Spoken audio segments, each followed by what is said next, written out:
बिस्मिल्लाहिर्रहमानिर्रहीम। अस्सलाम वालेकुम एस्पायरियंस। काफ़ी देर बाद मुलाकात हुई आपसे। आपको याद होगा हम मोहम्मद बिलाल आज़ाद के साथ केमिस्ट्री पढ़ा करते थे। आज हम ग्रैंड टेस्ट के MCQs के जो जवाबात हैं उनको डिस्कस करेंगे। हमने 3 चैप्टर ख़त्म किए थे प्री क्लासेस के अंदर, और हमने उन 3 क्लास जो चैप्टर थे उनमें से पूरे के पूरे सिलेबस में से 100 MCQs बनाए थे। वो जो 100 MCQs बनाए थे, आज हम उनके जवाबात को डिस्कस करेंगे। आज ये सबसे पहले जो पहले चैप्टर में से कुछ MCQs हैं उनको डिस्कस करते हैं। सबसे पहले आइसोटॉप्स के बारे में पूछा हुआ है, तो आपको पता होना चाहिए कि आइसोटॉप्स क्या थे। एक ही एलिमेंट के एटम थे, मसलन हाइड्रोजन है, उसके प्रोटियम, ड्यूट्रियम, ट्राइटियम। इसका मतलब ये है एक ही एलिमेंट के जो एटम्स थे उनमें क्या फ़र्क था, प्रोटियम में ड्यूट्रियम में क्या फ़र्क है। उनके एटॉमिक नंबर तो सेम होते हैं लेकिन मैस डिफरेंट होते हैं। तो जिनके मैस डिफरेंट होते हैं, लिहाजा जो प्रॉपर्टीज़ मैस पे डिपेंड करेंगी वो प्रॉपर्टीज़ भी क्या होंगी, डिफरेंट होंगी। तो उसके बाद हमारे पास सेकंड MCQ है, कहता है कि कौन सी बात दुरुस्त है। ज़रा इनमें से देखें। सी पार्ट है कि even atomic mass and even atomic number are more abundant isotopes, जिनके आपने कहा था 280 में से 154 मतलब 154 वो हैं जिनके एटॉमिक नंबर भी मैस नंबर भी इवन हैं, लिहाजा दे आर मोर अबंडेंट। लिहाजा इसके बाद हमारे पास थर्ड MCQ है, कहता many elements have fractional atomic masses. इशारिये में मैस क्यों होता है। एक नियॉन, जैसे अभी भी मैंने हाइड्रोजन की मिसाल दी, मिसाल नियॉन की मिसाल लेते हैं। एक नियॉन का मैस आपने लिखा हुआ है 20, दूसरे आइसोटॉप का मैस आपने लिखा हुआ है 21, तीसरे का लिखा हुआ है 22। तो आप इनमें से कौन सा मैथ्स यूज करेंगे। तो आप क्या करते थे कि 20 वाला कितने % पे आ जाता है, 21 वाला कितने % पे आ जाता है, 22 वाला कितने % पे आ जाता है। हमने कहा था जो आइसोटॉप्स के मैथ्स में फर्क है, हम देखेंगे वो मैथ्स कितने % पे आ जाता है। उसकी वो जो परसेंटेज थी, रिलेटिव अबंडेंस कहते थे उसे, उससे मल्टीप्लाई किया था और सबको जमा करके 100 पे डिवाइड किया था। ये एक्सरसाइज का भी सवाल था। और हमारे पास जो एक्सरसाइज का सबसे लास्ट क्वेश्चन है उसका 3 पार्ट हमने कहा था, no individual neon atom have the mass 20.18, कि किसी नियॉन के एक भी एटम का मैस 20.18 नहीं है, हालांकि हम 20.18 लिखते हैं। एग्जाम्पल नंबर 1 भी यही थी। तो वो 18 कैसे बन जाती है, हालांकि अभी भी मैंने कहा एक का मैस 20 है, एक का 21 है, एक का 22 है। तो वो असल में हम कहते थे कि ये 20 वाला इतने % पे आ जाता है, 21 वाला इतने % पे आ जाता है, 22 वाला इतने % पे आ जाता है। तो हम मैथ्स कौन सा यूज करें। तो हमने एक फार्मूला बनाया था, वो उस फार्मूला से हम जब मैथ्स निकालते थे तो वो इशारिये में आता था। या तो वो इशारिये में क्यों आता था, क्योंकि ये एवरेज मैथ्स होता है जो कहाँ से निकाला जाता है, proportional to their relative abundance, जो हम उनकी रिलेटिव अबंडेंस से ड्राइव करते थे। Mass of 1 mole of electron, 1 mole जो होते हैं इलेक्ट्रॉन के, उनका मैस कितना होता है। ये MCQ में पहले टेस्ट 1 के अंदर भी डिस्कस कर चुका हूं, ये एक्सरसाइज के अंदर भी डिस्कस कर चुका हूं। 0.55 mg होता है, ये आपको पहले ही पता है मिलीग्राम में होता है। उसके बाद हमारे पास 5 MCQ है कि 27 gram of aluminium react with completely how much of O2। तो आपको याद होना चाहिए हमने क्या किया था, एक एल्यूमिनियम लिया था और इसके साथ हमने O2 को रिएक्ट करवाया था। बैलेंस्ड केमिकल इक्वेशन लिखी आपने Al2O3, और यहां पे हमारे पास यहां पे हमने 4 लगा दिया था और यहां पे हमने 2 लगा दिया था और यहां पे हमने 3 लगा दिया था, शायद आप लोगों को याद हो। तो ये बैलेंस्ड केमिकल इक्वेशन जो हमने लिखी थी, इस बैलेंस्ड केमिकल इक्वेशन से हमने कहा कि जनाब ये देखें एल्यूमिनियम है, एल्यूमिनियम का अगर ये देखें ये ऑक्सीजन कितनी यूज कर रहा है। बैलेंस केमिकल इक्वेशन से हमेशा सबसे पहले बात देखते हैं, जो चीज दी गई हो उसे लेफ्ट साइड पे लिखते हैं, जो मालूम करनी है उसे हमेशा राइट साइड पे लिखते हैं। तो यहां पे पूछा गया है कि 27 ग्राम एल्यूमिनियम के how much mass of O2, O2 पूछा हुआ है। तो आप O2 को इस साइड पे लिख लें और एल्यूमिनियम को इस साइड पे लिख लें, और आप यहां से चेक करें कि ये 4 मोल हैं, ये 3 मोल हैं। तो आप कहें कि 4 मोल के लिए 3 मोल चाहिए, 1 मोल के लिए कितने चाहिए होंगे। इस 3 को 4 पे डिवाइड कर दें, लिहाजा एक मोल के लिए इतने चाहिए, तो आप इसका आंसर निकालेंगे क्या, मोल। ये मोल आए किसके, ऑक्सीजन के। लिहाजा उसने 27 ग्राम एल्यूमिनियम के कहा था, तो ये एल्यूमिनियम का एक मोल, एल्यूमिनियम का एक मोल कितना होता है, 27 ग्राम। लिहाजा ये एक मोल के लिए जितना ऑक्सीजन का मैस आया वही यहां पे आंसर होगा। तो वो ऑक्सीजन का मैस कैसे निकालेंगे, ये 3/4 क्या आया, ये तो मोल्स आए। तो मोल्स से आप मैस निकालना आता है, आपको पता था नंबर ऑफ मोल्स बराबर किसके होते हैं, मैस ओवर मोलर मैस है। तो इस लिहाज से आंसर कौन सा आएगा, 24 ग्राम ऑफ ऑक्सीजन। 6 MCQ देखते हैं। हमारे पास number of moles of carbon dioxide which contain 8 gram of oxygen. तो कार्बन डाइऑक्साइड को जरा सामने देखें, ये कार्बन डाइऑक्साइड में लिखा, तो ये कार्बन का मैस कितना है 12, ऑक्सीजन का मैस कितना होता है 16, 16 × 2 करें तो कितना हुआ 32, मतलब 32 हुआ। लिहाजा अगर 1 मोल कार्बन डाइऑक्साइड का है उसमें कितने ग्राम ऑक्सीजन है, 32 ग्राम। तो जिसको मालूम करना है उसे किस साइड पे लिखें, राइट साइड पे। लिहाजा मोल मालूम करने हैं तो आप इधर लिख लें मोल, और इधर आप लिख लें जी हमारे पास ऑक्सीजन के ग्राम्स। ये लें, इधर आप ऑक्सीजन लिख लें। तो लिहाजा ऑक्सीजन के ग्राम हो 32 ग्राम हो तो मोल बनते हैं 1। लिहाजा 1 ग्राम के लिए कितना होगा, आप इस 1 को 32 पे क्या कर दें, डिवाइड कर दें। लिहाजा आपने 1 को 32 पे डिवाइड कर दिया, 1 को 32 पे डिवाइड करने से हमें ऑक्सीजन के ग्राम कितने दिए गए, 8 ग्राम। लिहाजा मैं फिर सिंपल से कहता हूं कि जब 32 ग्राम ऑक्सीजन के हों तो 1 मोल होता है कार्बन डाइऑक्साइड का, तो 1 ग्राम के लिए कितने मोल चाहिए होंगे, 1/32 कर दें। तो लिहाजा 8 ग्राम ऑक्सीजन दी गई है, इसके लिए कितने आंसर आएगा, कितने मोल आएंगे कार्बन डाइऑक्साइड के, तो 1/32 को मल्टीप्लाई कर दें किससे, 8 से, तो वो आंसर आ जाएगा कौन सा, 0.25। लार्जेस्ट नंबर ऑफ मॉलिक्यूल्स, किस में सबसे ज्यादा मॉलिक्यूल्स हैं, तो इन सब के मैसेज दिए हुए हैं। तो mass over molar mass, mass over molar mass. Molar mass कहां से निकालते हैं, पानी का मोलर मैस क्या होता है, ऑक्सीजन का 16, हाइड्रोजन का 1 और दूसरी हाइड्रोजन का भी 1, कितना हुआ 2 और 16 कितना हुआ, मतलब 18 हो गया, 18 ग्राम पर मोल। लिहाजा इन सब का मोलर मैस आपको निकालना मैंने सिखाया था। ये कार्बन का मैस कितना होता है 12, ऑक्सीजन का मैस कितना होता है 16, यहां पे नाइट्रोजन का मैस कितना होता है 14, लेकिन 14 को मल्टीप्लाई करेंगे किससे, 2 से। ऑक्सीजन का मैस कितना होता है 16, और 16 को मल्टीप्लाई करेंगे किससे, 5 से। लिहाजा आपको बताने का मतलब ये था कि यहां पे जितने भी यहां पे कंपाउंड्स दिए गए हैं तो आपने क्या करना है, mass over molar mass, mass over molar mass से क्या निकलेंगे, नंबर ऑफ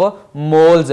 मॉलिक्यूल कैसे निकालते हैं भला, मॉलिक्यूल निकालते हैं जितने मोल हो उसे मल्टीप्लाई कर देते हैं एवोगैड्रो से।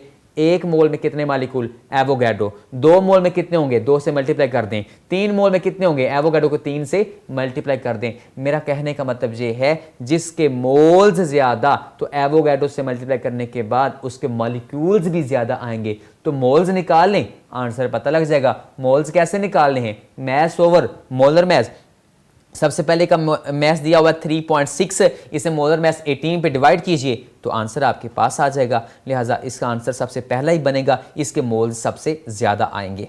उसके बाद हमारे पास 8 MCQ देखते हैं। कहता है 1 mole of SO2, 1 mole SO2 के अंदर सल्फर 1 है, सल्फर 1 है, सल्फर 1 है। तो इसका मतलब 1 मोल का मतलब क्या हुआ, ये पूरी SO2 के कितने मॉलिक्यूल हुए, 1 मोल में यहां पे कितने SO2 के मॉलिक्यूल पड़े हुए हैं, एक SO2, दूसरा SO2, तीसरा SO2, एवोगैड्रो।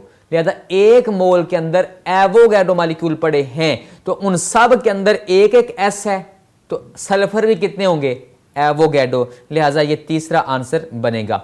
9 वाला देखते हैं, volume of occupied by 1.4 gram of N2। लिहाजा N2 का मैस हमें दिया गया है, उसका वॉल्यूम पूछा हुआ है। आप इस साइड पे वॉल्यूम लिख लें और इस साइड पे आप मैस लिख लें किसका, ऑफ N2। तो आए चेक करते हैं। आपको पता है N2 का मैस कितना होता है, एक N का मैस कितना होता है 14, तो 2 का कितना हुआ 28, तो 28। लिहाजा 28 ग्राम N2। क्या मतलब, एक मोल का वॉल्यूम कितना होता है 22.414। याद आया, 22.414 मोलर वॉल्यूम। लिहाजा is equal to 22.414 decimetre cube. ये मैंने स्टैंडर्ड बात लिखी है। हमेशा पहली बात कहां से लिखनी है, स्टैंडर्ड से लिखनी है। और उसके बाद हमने क्या करना है, सवाल के मुताबिक निकालना है। लेकिन एक बात का ख्याल रहे कि जिसको मालूम करना है उसे किस साइड पे लिखना है, राइट साइड पे। तो अगर 28 ग्राम नाइट्रोजन के हैं तो उस वक्त तो 22 वॉल्यूम है, तो लिहाजा ये 28 का हाफ कर रहा हूं, हाफ इसका 14 ग्राम करूं, 14 ग्राम किया मैंने, तो फिर ये कितना हो गया 11.207, हाफ उसका भी कर दिया। तो अगर इस 14 को मतलब 14 को 10 पे डिवाइड करूं 1.4 हो जाएगा, तो इसको भी 10 पे डिवाइड कर देता हूं तो 1.12 हो जाएगा, एक इशारा पीछे आ जाएगा, मतलब एक पॉइंट पीछे आ जाएगा। तो मैंने सीधा सीधा जानबूझ के ये निकाला, ये सवाल वाले ने दिया हुआ है 1.4 ग्राम। 28 ग्राम नाइट्रोजन है तो उसका 22 वॉल्यूम है। अगर 28 का हाफ करें तो उसका भी हाफ कर दें। अगर इसका जो 14 है हाफ करने के बाद इसको 10 पे डिवाइड करें, उसको भी 10 पे डिवाइड कर दें, तो आंसर आपके सामने आ गया है 1.12, ये वाला आंसर हुआ। उसके बाद हमारे पास 10 MCQ देखते हैं। एक लिमिटिंग रिएक्टेंट कौन होता है? लिमिटिंग रिएक्टेंट आपका लिमिटेड, थोड़ा महदूद, जो जल्दी खत्म हो जाता है। तो इसका आंसर कौन सा हुआ? डी हुआ। मतलब जो जल्दी खत्म हो जाए और रिएक्शन स्टॉप हो जाए, लिमिटिंग, लिमिटेड, थोड़ा, जिसकी वजह से रिएक्शन स्टॉप हो जाता था। शायद आपको याद हो सबसे एंड पे ये टॉपिक हमने पढ़ा था, लिमिटिंग रिएक्टेंट और यील्ड पढ़ा था। 11 MCQ है, डैम्स्टर मैस स्पेक्ट्रोमीटर जो है वो किसके लिए डिजाइन की गई थी? तो मैस स्पेक्ट्रोमीटर वाले टॉपिक में आप जाएंगे। मैस स्पेक्ट्रोमीटर की मैंने डेफिनेशन पढ़ाई थी, मैस स्पेक्ट्रोमीटर की डेफिनेशन पढ़ाई थी, फिर मैंने मैस स्पेक्ट्रम की डेफिनेशन पढ़ाई थी। उसके बाद मैंने आपको पढ़ाया था कि दो तरह की मैस स्पेक्ट्रोमीटर्स का हमारी किताब में जिक्र है, एक एस्टन की और एक डैम्स्टर की। तो जो डैम्स्टर की थी ये स्पेशली डिजाइन की गई थी किसके लिए? सॉलिड स्टेट में जो आइसोटॉप्स पाए जाते हैं उनके लिए। आंसर आपके सामने सॉलिड स्टेट येलो में नजर आ रहा है। उसके बाद हमारे पास 12 MCQ देखते हैं। कहता है कौन है जो कार्बन डाइऑक्साइड को जज़ब करेगा कंबस्शन एनालिसिस में? आपको याद है एक ऑर्गेनिक कंपाउंड लेते थे, उसे जलाते थे, जलाने से एक कार्बन डाइऑक्साइड बनती थी, एक वाटर बनता था, फिर हमने एक आगे शय रखी होती थी जो कार्बन डाइऑक्साइड को जज़ब कर लेती थी, फिर एक शय रखी होती थी जो वाटर को जज़ब कर लेती थी। तो कार्बन डाइऑक्साइड को कौन जज़ब करता था? आपको पता है पोटाशियम हाइड्रोक्साइड जज़ब करता था। उसके बाद कहता है कि number of molecules in the 1 decimetre cube of H2O, 1 decimetre cube of H2O के अंदर कितने मॉलिक्यूल्स होते हैं? तो ये जो आपका हमारे पास एक्सरसाइज वाला सवाल था, एक्सरसाइज के वक्त जो मैंने सबसे एंड पे MCQs करवाए थे उसके अंदर भी बताया था कि आप असल में 1 डेसीमीटर के पहले मैस निकालें। आपको पता है हमारे पास 22.414 डेसीमीटर क्यूब हो तो उसका मैस पानी का कितना होता है? 18 होता है। तो आप पहले क्या करेंगे? 1 डेसीमीटर क्यूब का मैस निकालेंगे, मोलैरिटी निकालेंगे, लिहाजा मैस ओवर मोलर मैस कर दीजिए। तो आप क्या करें? उसके बाद वो 55 उसकी मोलैरिटी आएगी, आप उसे क्या करें? एवोगैड्रो से मल्टीप्लाई करें तो आंसर आ जाएगा। ये मैंने आपको सबसे लास्ट वाले जो टेस्ट हुआ था उसके अंदर ये MCQ बताया था। एन ऑर्डिनरी माइक्रोस्कोप आपको बताया हुआ है पहले ही कि 500 नैनोमीटर, ये जो एक इलेक्ट्रॉन माइक्रोस्कोप होती है, एक सादा माइक्रोस्कोप होती है। जो सादा माइक्रोस्कोप होती है विजिबल लाइट उसके अंदर यूज होती है, वो मैक्सिमम इतनी वेवलेंथ वाली चीज को ही देख सकती है। उसके बाद हमारे पास 15 MCQ है। कहता है जनाब एक हाइड्रोजन का मॉलिक्यूल उससे हेमोग्लोबिन का मॉलिक्यूल कितना वजनी होता है? तो ये 68,000 टाइम्स। मॉलिक्यूल वाले टॉपिक में जाएं, सबसे एंड पे आपको ये बात मिलेगी। Analysis in which all elements present in compound is identified. तो जहां पे हमने इंपेरिकल फार्मूला स्टार्ट करना था, जहां पे हमने ये इंपेरिकल फार्मूला पढ़ने लगे थे, वहां पे मैंने पढ़ाया था कि एक एनालिसिस होती है क्वालिटेटिव, एक होती है क्वांटिटेटिव। क्वालिटेटिव में क्वालिटी चेक करते हैं कि इसके अंदर मौजूद कौन कौन कौन है, और जब हम क्वांटिटी मालूम करते हैं तो हम देखते हैं कि इस शय की क्वांटिटी कितनी, दूसरी कितनी, तीसरी कितनी, मतलब मैस मालूम करते हैं।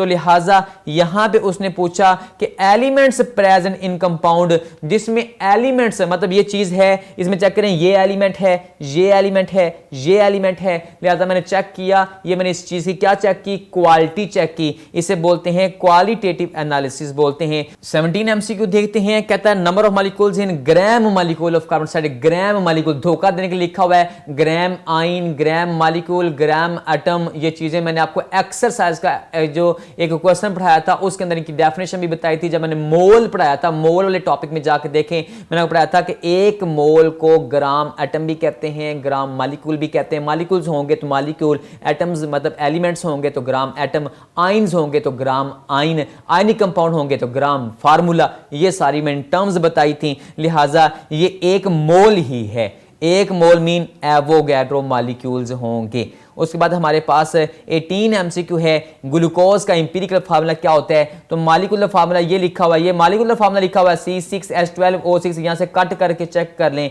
कि ये हमारे पास इंपीरिकल फार्मूला बनेगा। इंपीरिकल फार्मूला कौन सा होता है, जो सादा तरीन रेशो हो। तो ये जो ग्लूकोज का असल फार्मूला है, इसे सादा करें, कट करें, जो सिंपलेस्ट रेशो आएगी वो कार्बन हाइड्रोजन ऑक्सीजन की, वो फार्मूला कौन सा होगा, इंपीरिकल फार्मूला हो जाएगा। 19 एमसीक्यू देखें, कहता है 8 gram of oxygen in grams is, अगर कितना मैस है कार्बन डाइऑक्साइड का containing the 8 gram of oxygen. तो बड़ी सादा सी बात है कि अब कार्बन डाइऑक्साइड को सामने लिखें, तो जब इसके अंदर ऑक्सीजन होगी 32 ग्राम, तो कार्बन डाइऑक्साइड का मैस कितना होता है, 12 और 32 कितना होता है, 44 ग्राम।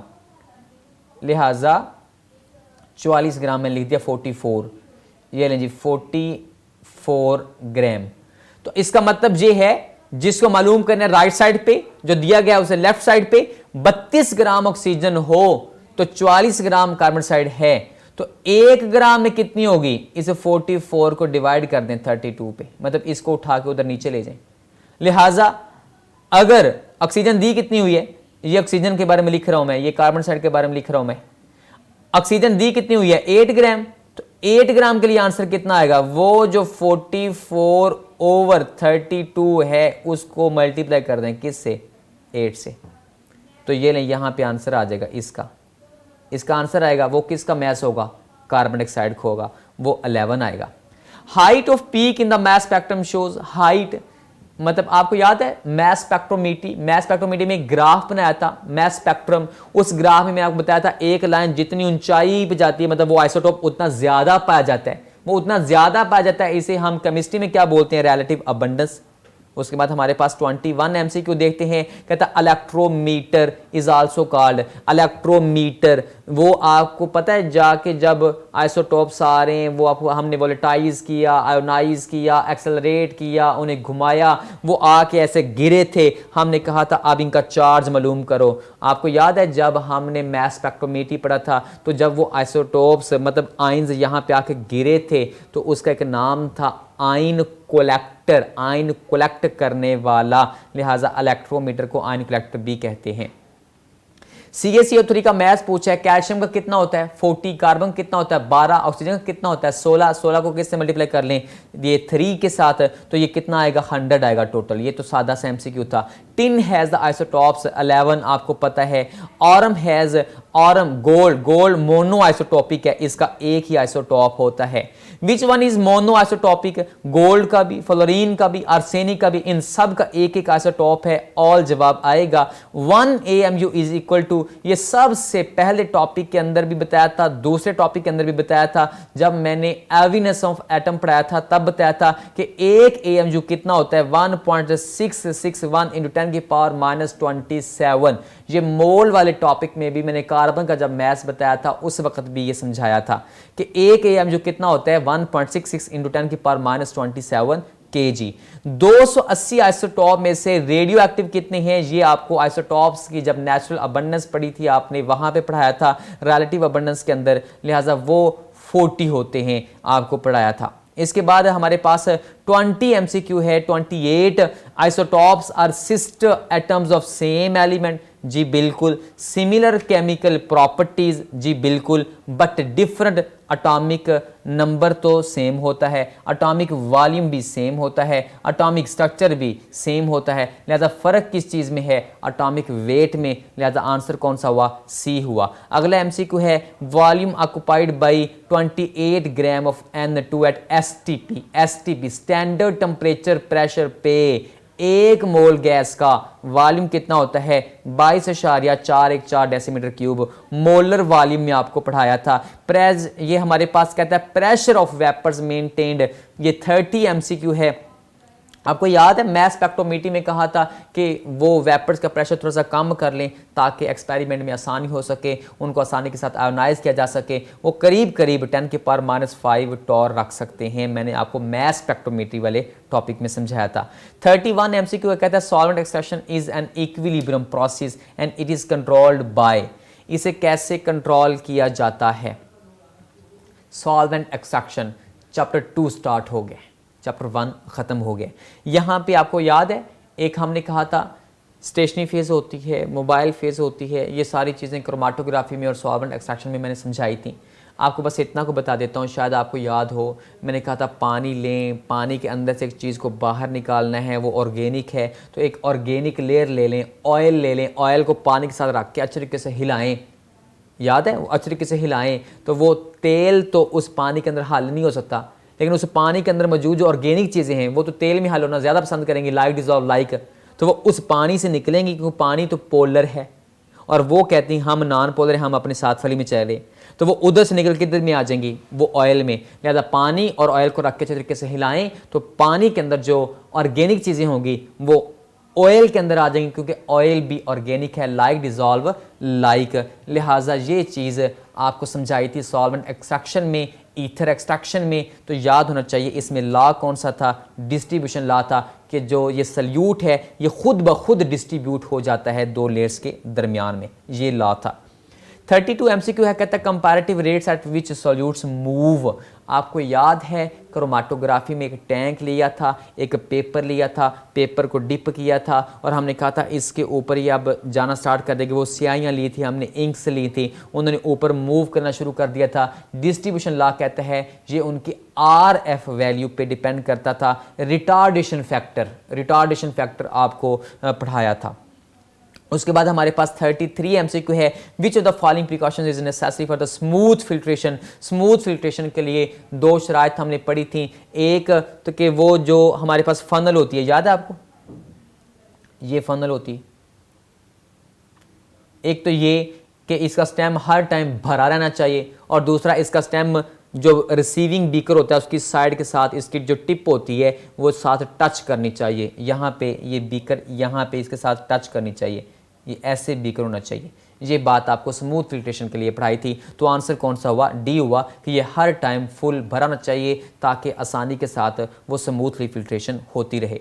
उसके बाद हमारे पास 34 एमसीक्यू है, कहता है डिस्ट्रीब्यूशन लॉ कहाँ पे अप्लाई होता है। आपको पता है कि ये सॉल्वेंट एक्सट्रैक्शन के अंदर अप्लाई होता है। ये जानबूझ के धोखा दिया हुआ है कि कहीं क्रोमाटोग्राफी के अंदर तो नहीं आप लगा देते।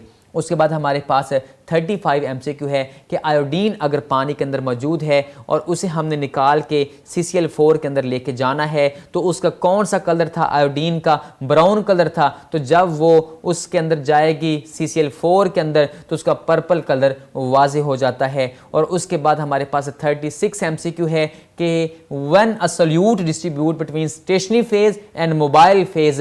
स्टेशनरी फेज और मोबाइल फेज के दरमियान में जब एक चीज़ डिस्ट्रीब्यूट होती थी तो आपको याद है ये कौन सी क्रोमाटोग्राफी टेक्निक थी, सबसे एंड पे चैप्टर 2 का सबसे लास्ट टॉपिक पढ़ाया था आपको।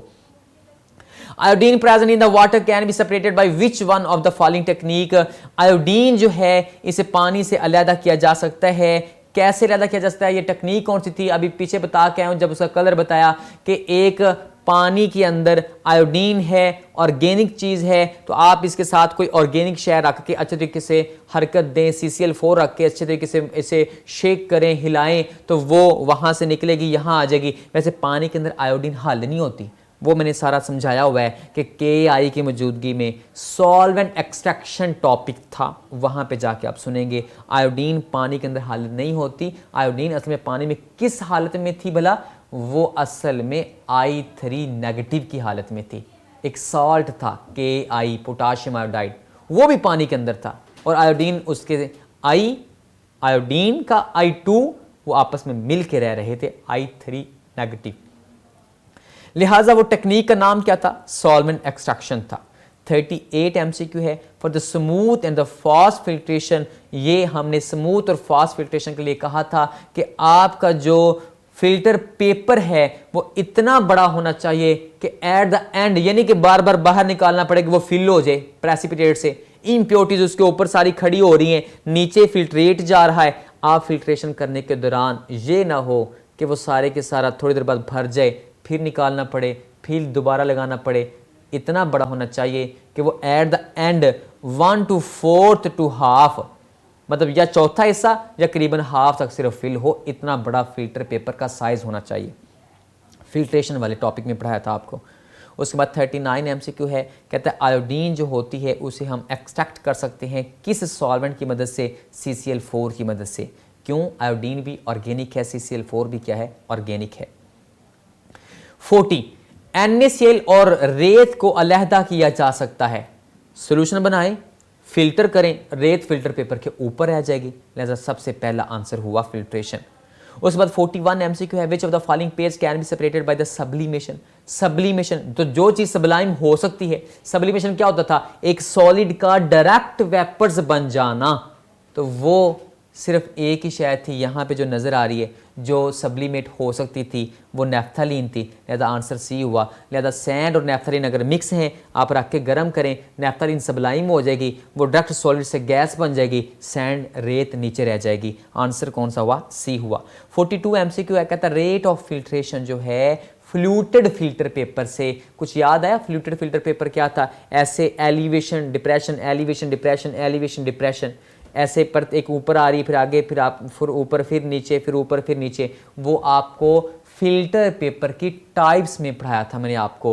फ्लूटेड फिल्टर पेपर में ऐसे परत होती है, ऐसे मतलब एक नीचे को जा रही, फिर ऊपर को आ रही, फिर नीचे, फिर ऊपर, फिर नीचे, फिर ऊपर। लिहाजा उसमें ये नीचे भी जाती है, ऊपर भी, सरफेस एरिया ज़्यादा हो जाता है, जिससे फिल्ट्रेशन भी क्या होती है? ज़्यादा होती है। आंसर कौन सा हुआ? ए हुआ। उसके बाद हमारे पास 43 MCQ है, कहता है गूज क्रूसिबल के बारे में कौन सी बात सही है? तो वो पोर्सलेन मिट्टी का बना होता है।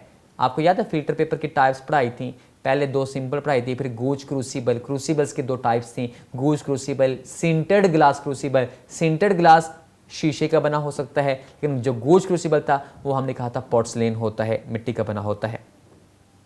उसके बाद 44 which one of the following substances is use as drying agent. Dry करने के लिए इस्तेमाल होता था। तो याद है आपको जब हमने क्रिस्टल्स बना ली थी, उसको ड्राई करने का तरीका पढ़ रहे थे, तब मैंने कहा था वहाँ पे आप सिलिका जेल का इस्तेमाल कर सकते हैं जो एब्जॉर्ब कर लेती हैं नमी को। Which one of the following substances is use as decolorizing agent. Colour को कैसे गायब करते? क्रिस्टल्स बना ली थी, क्रिस्टलाइजेशन टॉपिक में क्रिस्टल्स बना ली थी, जब बन गई क्रिस्टल्स उसके अंदर कलर्स आ गए, तो कलर्स को कैसे बाहर निकाला था? एनिमल चारकोल की मदद से। उसके बाद हमारे पास 46 MCQ है, कहते हैं कौन सी बात है जो दुरुस्त नहीं है गुड सॉल्वेंट के बारे में? सॉल्वेंट अच्छा होना चाहिए, सस्ता होना चाहिए, उसके अंदर सोल्यूट ज़्यादा हल होना चाहिए, ये सारा कुछ पढ़ा था, लेकिन ये एक्सपेंसिव नहीं होना चाहिए, ये बात गलत लिखी हुई है।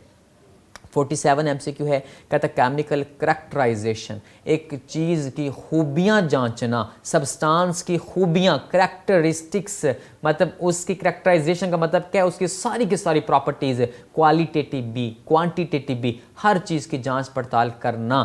ये कौन सी केमिस्ट्री की शाख है? एनालिटिकल केमिस्ट्री है। उसके बाद नीचे कहता है जनाब इनमें से कौन है जो ड्राई एजेंट नहीं है? पीछे बता के आए हूँ, सिलिका जेल ड्राइंग एजेंट है, CaCl2 ड्राइंग एजेंट है, P2O5 ये सारे के सारे नमी को जज़ब कर लेते हैं। पोटाशियम हाइड्रोक्साइड नमी को जज़ब नहीं करता, पोटाशियम हाइड्रोक्साइड आपका आंसर हुआ। उसके बाद हमारे पास देखें 49 है, व्हेन अ रिपीटेड एक्सट्रैक्शन। आपको याद है मैंने आपसे कहा था कि एक शीशे मतलब है हमारे घर में, ये भी विंडो, ये भी विंडो, ये भी विंडो, एक कपड़ा लें, एक शीशा साफ़ करें, फिर दूसरी विंडो, फिर तीसरी विंडो। क्या आप एक ही कपड़े से बार बार साफ़ करेंगे या सारी विंडो उसे साफ़ कर देंगे? नहीं, आप क्या करते हैं, एक शीशा साफ़ करते हैं, फिर उस कपड़े को धोते हैं, फिर दोबारा से यूज़ करते हैं। जब फ्रेश बार बार फ्रेश यूज़ करेंगे ना, तो इट इज़ द एफिशिएंट, ये ज़्यादा अच्छा होगा, मोर एफिशिएंट। ये मैंने आपको चीज़ पढ़ाई थी जब चैप्टर में आपको लेक्चर पढ़ाया था। Which of the following substances is a Sublime material, कौन सी चीज़ को सबलाइम किया जा सकता है। अभी बता के आऊँ कि सबलाइम का मतलब है सॉलिड को डायरेक्ट वेपर्स बनाना। तो आपको याद है NaCl की सब्लिमेशन नहीं होती, पोटाशियम की भी नहीं होती, एसिटिक एसिड की भी नहीं होती, किसकी हो सकती है, बेंजोइक एसिड की। जी, आपके 50 MCQs हो गए। आज ये 51 MCQ देखते हैं कि विच one of the following substances does not undergo sublimation. Sublimation कौन नहीं कर सकता, अमोनियम क्लोराइड भी कर सकता है। यहाँ पे आपके लिए एक नई चीज़ थी। और KMnO4 नहीं कर सकता। उसके बाद KMnO4 आंसर हुआ। उसके बाद कहता है पेपर क्रोमाटोग्राफी के अंदर which solvent rises the maximum extent. Paper था, सॉल्वेंट जा रहा था, साथ साथ इंक्स भी जा रही थी। तो जहां सॉल्वेंट टॉप पे जाता है तो वो जहां तक सॉल्वेंट पहुंचता है ना, उसे हम क्या बोलते हैं, सॉल्वेंट फ्रंट बोलते हैं। ये आपके लिए एक नया MCQ भी था।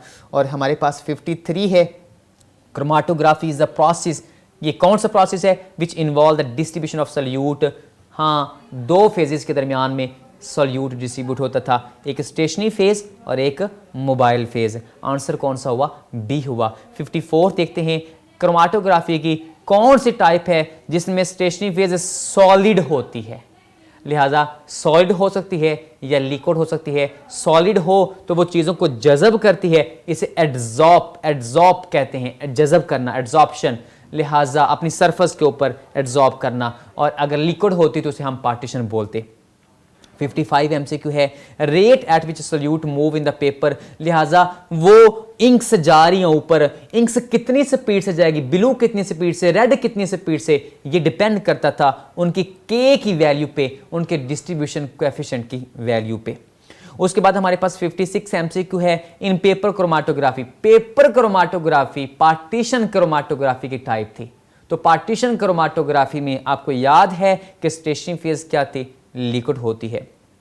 विच one of the following techniques, कौन सी तकनीक है जो सेपरेशन के लिए, प्योरिफिकेशन के लिए, आइडेंटिफिकेशन के लिए, चैप्टर 2 का सबसे एंड पे जो 2 लाइनें थी ना, वो ये पढ़ाई थी आपको। ये टेक्निक थी क्रोमाटोग्राफी। उसके बाद हमारे पास 58 MCQ देखते हैं, size of filter paper is selected. Filter paper का साइज कौन सा आपने सेलेक्ट करना है, ये असल में डिपेंड करता है साइज ऑफ पार्टिकल्स पे। असल में फिल्टर पेपर के साइज का मतलब ये नहीं कि वो उसका साइज नहीं, असल में पेपर की आपने इसके अंदर जो सुराख हैं वो बड़े बड़े होने चाहिए, इंतहाई बारीक होने चाहिए। कौन से सुराखों वाला फिल्टर पेपर चूज करना, ये डिपेंड करता है कि जिसको हमने फिल्टर करना है कहीं वो इसके अंदर से गुजर तो नहीं जाएगा। तो लिहाजा पार्टिकल्स के साइज पर डिपेंड करता है कि what type of the filter paper will be used.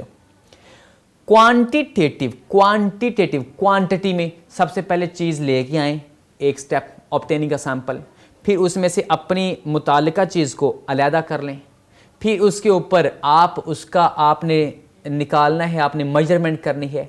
आपको याद है ऑब्टेनिंग अ सैंपल 1, उसके बाद आपने सेपरेशन ऑफ डिजायर्ड कॉन्स्टिट्यूट 2, उसको अलहदा कर लिया। आप इसकी मेजरमेंट कर लें, पैमाइश कर लें कि कितना मैथ है। क्वांटिटेटिव क्वांटिटी चैप्टर 2 के बिल्कुल स्टार्ट पे पढ़ाई थी ये चीज़, बिल्कुल स्टार्ट पे पहले लेक्चर के अंदर, आपको याद है। फिर हमने क्या किया था, कंक्लूजन। 4 स्टेप थे, तो आंसर कौन सा हुआ, 4 स्टेप। 60 MCQ देखते हैं, टाइप ऑफ एनालिसिस की कौन सी टाइप है जिसमें अमाउंट्स ऑफ एलिमेंट्स है। अमाउंट्स मालूम की जाती हैं, अभी बता के आया हूँ, क्वांटिटी मिकदार, क्वांटिटेटिव एनालिसिस कहते हैं। 61 MCQ है, जो पेपर हमने क्रोमाटोग्राफी में यूज किया था, उसके अंदर जब इंक्स ऊपर चली जाती हैं, हम उसको बाहर निकालते हैं, खुश्क करते हैं, तो उसको हमने एक नाम दिया था। क्या नाम दिया था, क्रोमाटोग्राम का नाम दिया था। उसके बाद गूज क्रूसिबल, ये मिट्टी का बना होता है, पोर्सलेन होता है, ये आपको मैं पीछे बता के आया हूं। 63 MCQ है, आइडियल बिहेवियर से गैस डेविएट कर जाती है। गैस आइडियल नहीं रहती, कब, जब मॉलिक्यूल बहुत करीब हो। याद आया, जब बहुत करीब होते हैं उस वक्त उनके दरमियान में अट्रैक्शन पैदा हो जाती है।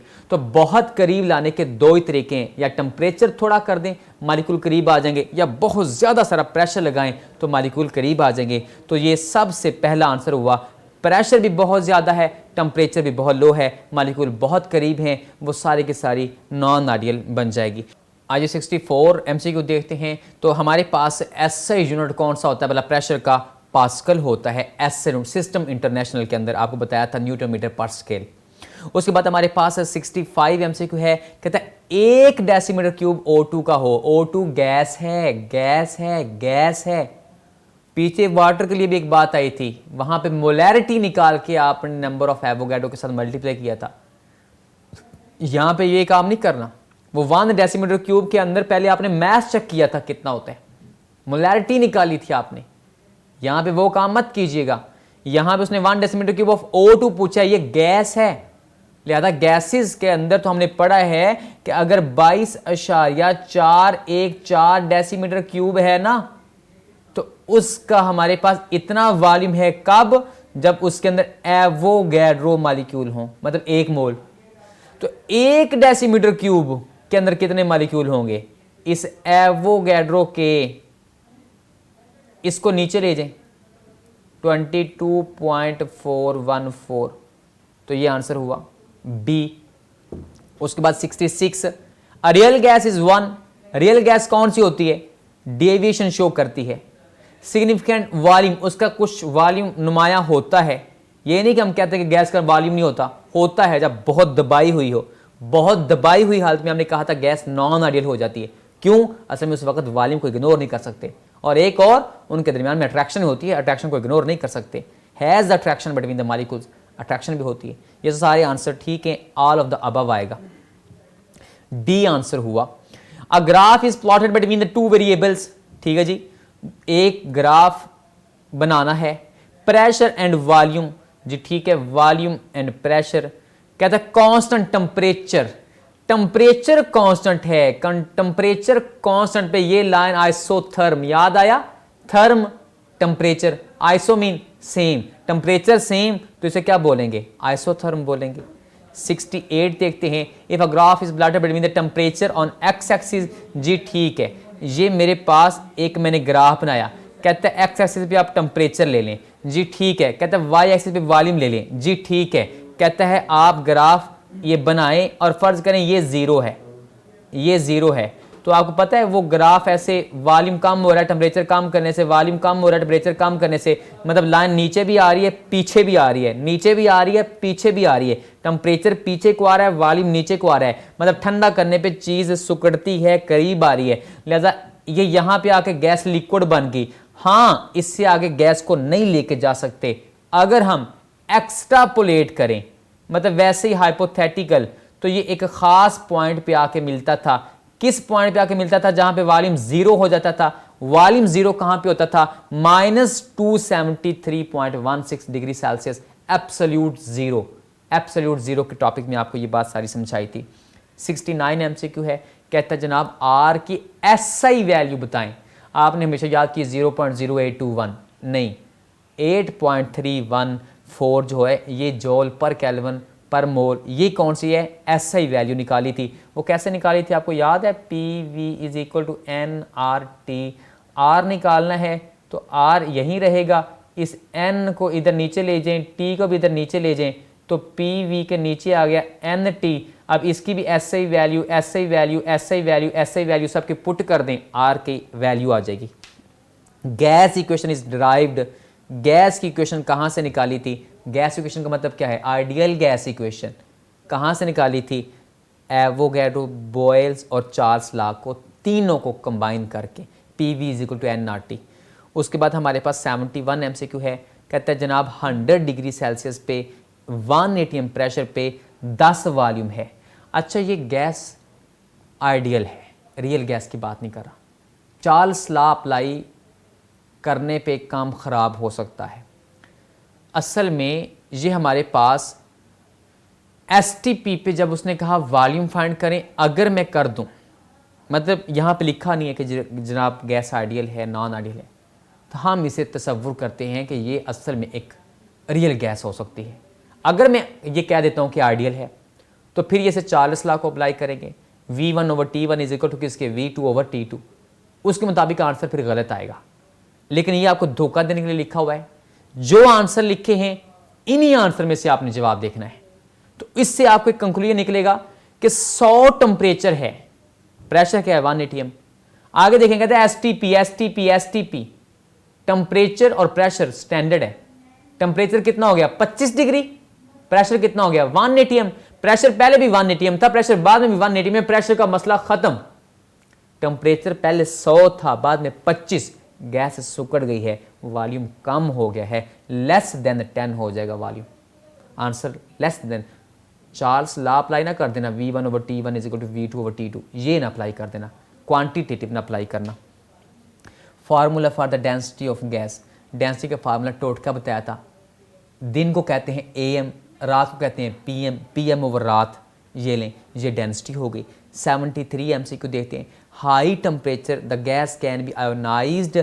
अच्छा याद है हमने सबसे एंड पे पढ़ा था प्लाज्मा, कि एक गैस लें, अच्छे से गर्म करें, इतना गर्म करें हाई टेम्परेचर गैस, फिर इसमें से करंट गुजारें तो इसके अंदर से इलेक्ट्रॉन निकलेंगे, इलेक्ट्रॉन भी हैं, जिन्होंने इलेक्ट्रॉन खारिज किए वो आयन भी हैं, और अंदर कुछ न्यूट्रल भी है। इन तीनों चीज़ों का मिक्सचर क्या कहलाता था? प्लाज्मा कहलाता था। प्लाज्मा की डेफिनेशन में आपको सिखाई थी ये चीज़। 74 MCQ है मॉलिक्यूल्स ऑफ गैस, जी ठीक है, शो डेविएशन। वो डेविएशन शो करते हैं आइडियल बिहेवियर से, कब? At low temperature. Low temperature पे क्यों? क्योंकि उनके अंदर कशिश आ जाती है, मॉलिक्यूल करीब आ जाते हैं। जब मॉलिक्यूल करीब आ जाते हैं उनके दरमियान में कशिश को इग्नोर नहीं कर सकते, इसलिए गैस आइडियल नहीं रहती, उससे डेविएट कर जाती है, मुड़ जाती है, इनहराफ कर जाती है, हट जाती है। 75 MCQ है rate of diffusion of carbon monoxide and N2 are the same. अच्छा, ये दो चीज़ें भाग रही हैं, बिल्कुल एक स्पीड से भाग रही हैं, इसका मतलब दोनों का मैस सेम है। क्यों? किसी का मैस कम होता तो वो स्पीड से जाता। आपने कहा था रेट ऑफ डिफ्यूजन या फ्यूजन इनवर्स होता है 1/√, डेंसिटी के इनवर्स होता है। याद आया? मतलब डेंसिटी कम, मैस कम तो स्पीड ज़्यादा। ये ग्राहम्स लॉ ऑफ डिफ्यूजन के अंदर पड़ा था। लिहाजा इन दोनों का मैस तो सेम है। कार्बन मोनोऑक्साइड कितना होता है? कार्बन का 12, ऑक्सीजन का 16, तो N2 का कितना होता है? मतलब 28 हो गया, तो N2 का भी 28 होता है। 12 और 16 कितना हुआ? 28, इसका भी 28, इसका भी 28, तो मैस सेम है, both have the same molar message, इसलिए रेट ऑफ डिफ्यूजन भी सेम है। Partial pressure of the oxygen in the lungs, हमने कहा था कि ऑक्सीजन का पार्शियल प्रेशर लंग्स के अंदर 116 होता है, बाहर 159 होता है, 159, लिहाजा 116। ये Dalton law of partial pressure की एप्लीकेशन में आपको पढ़ाया था। ये वहाँ पे आप ये टॉपिक्स इसलिए बता रहा हूँ ताकि आप देखें बुक खोल के। उसके बाद हमारे पास 77 MCQ है the gases exert the pressure on the wall of container. Gas मतलब ये टायर है, वो फैला हुआ है, गुब्बारा है, आपने हवा भरी, वो फैला हुआ, क्यों? अंदर से मॉलिक्यूल ने जोर लगाया, प्रेशर लगाया।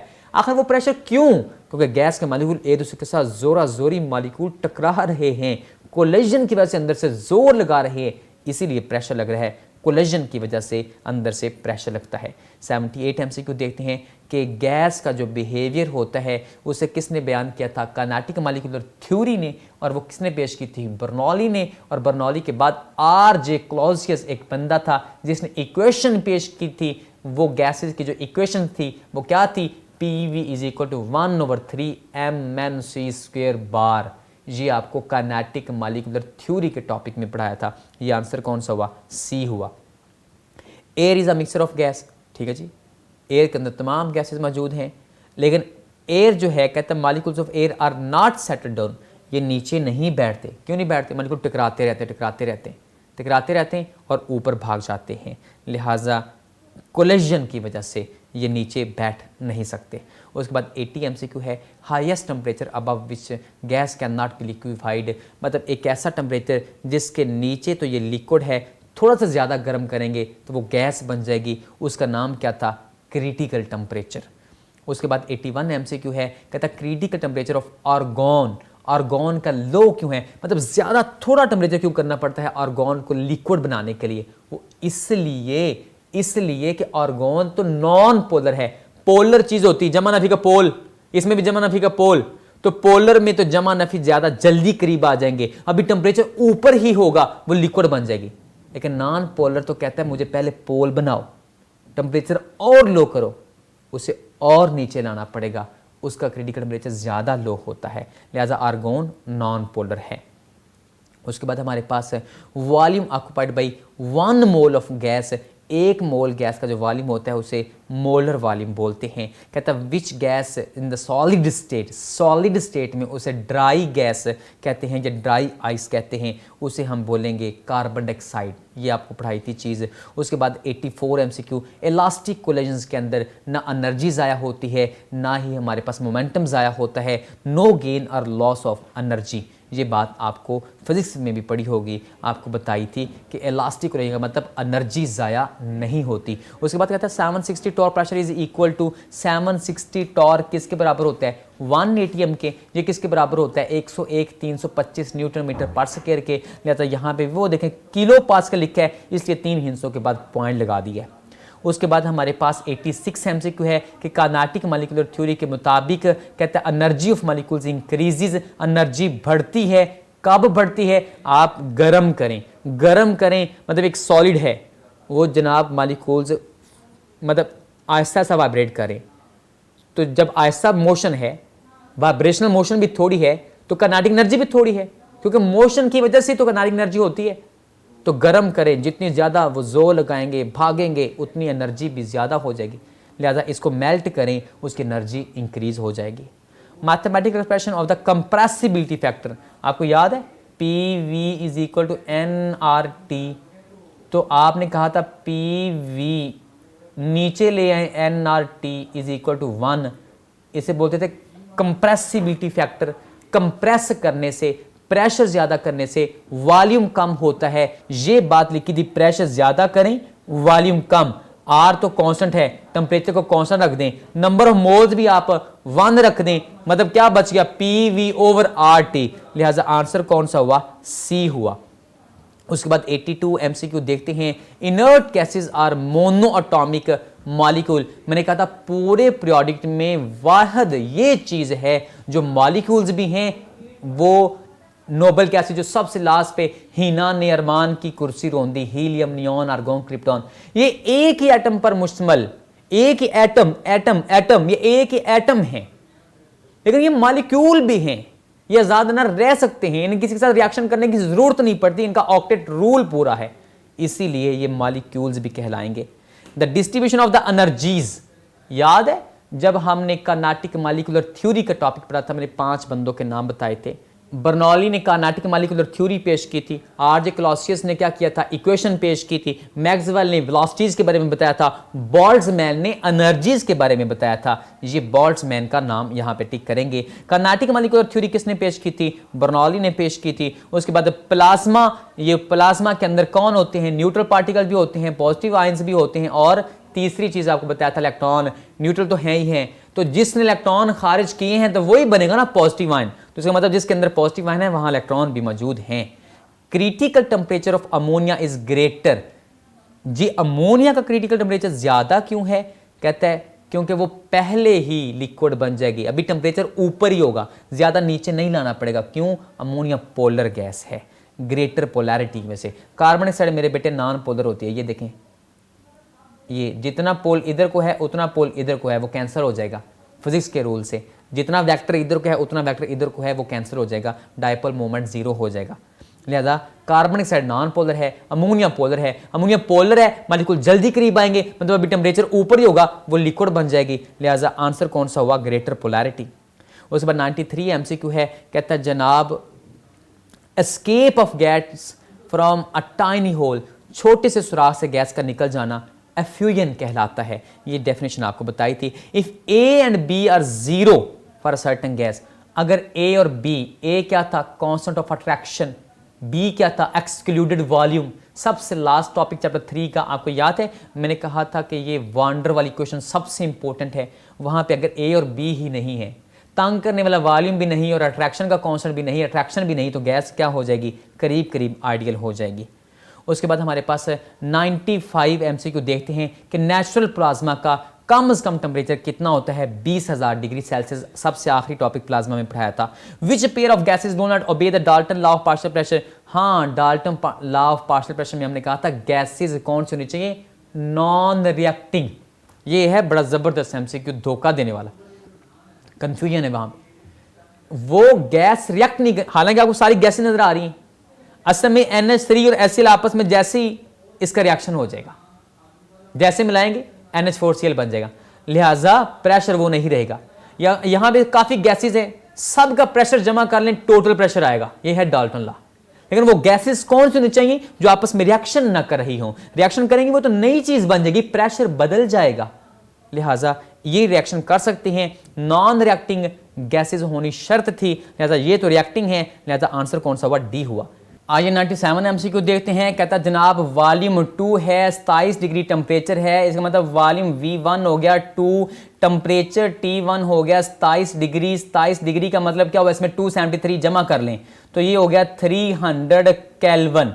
लिहाजा प्रेशर पहले भी 180 में, बाद में STP स्टैंडर्ड टेम्परेचर प्रेशर, बाद में भी प्रेशर कितना है? 180। स्टैंडर्ड टेम्परेचर कितना होता है आपको पता है? Standard temperature 273 kelvin. लिहाजा आप क्या करें? 273 केल्विन मतलब T2 हो गया 273 केल्विन। लिहाजा क्या बनेगा? ये आपको पता है V1 over T1 is equal to किसके? V2 over T2। हमने क्या मालूम करना है? कहता है एक्सप्रेशन फॉर इट्स वॉल्यूम, मतलब वॉल्यूम 2 मालूम करना है, क्योंकि वॉल्यूम 1 तो दिया हुआ है, तो लिहाजा ये वॉल्यूम V2 मालूम करना है। तो ये T2 को नीचे से उठाएं और इधर ऊपर लाके मल्टीप्लाई कर दें। मतलब क्या बनेगा? यहां पे मैं लिख देता हूं साइड पे कि ये बनेगा V1 ओवर T1 को मल्टीप्लाई करना पड़ेगा किससे? T2 से। लिहाजा V1 कितना है? 2।